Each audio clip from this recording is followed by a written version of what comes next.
Community collapse disorder, by Hamzah Alameen. I'd like to talk a little bit about community collapse disorder from our perspectives.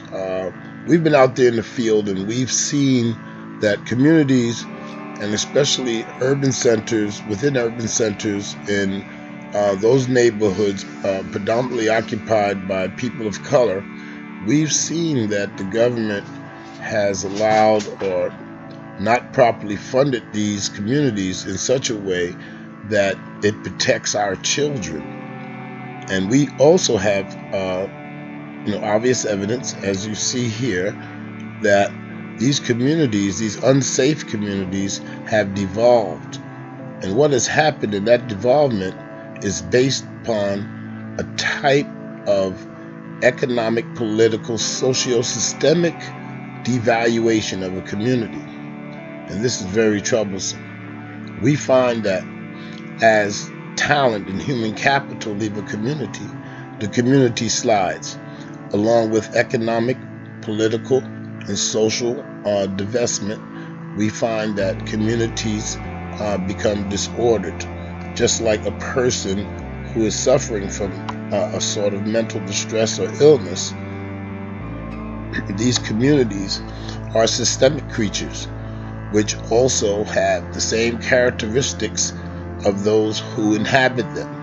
Communities are just as mentally healthy as those people who occupy them, and this is something that everybody immediately understands, that from one community to the next, that a different socio-psychological, cultural thought operates this particular living area.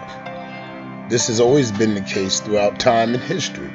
But what happens when a community becomes deranged? A deranged community devolves, and those who are sane within it flee, and those who have the economics to rescue a community have lesser value for that community and simply do not invest in it. This is the removal of the butcher, the baker, and the candlestick maker from the community. What's missing in these communities is Mr. Ed, who took the kids to the park and fishing, and who served as a volunteer at the Boys Club, the Boy Scout Masters, those socially involved, socially civic, engaging individuals who create the village. The village collapses when the poets are gone, the artists are gone, the social activists are gone, the lawyers leave, the doctors leave.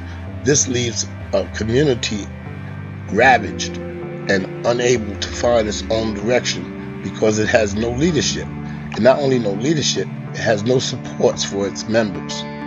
This is a very alarming situation that is replicating itself across our communities in America.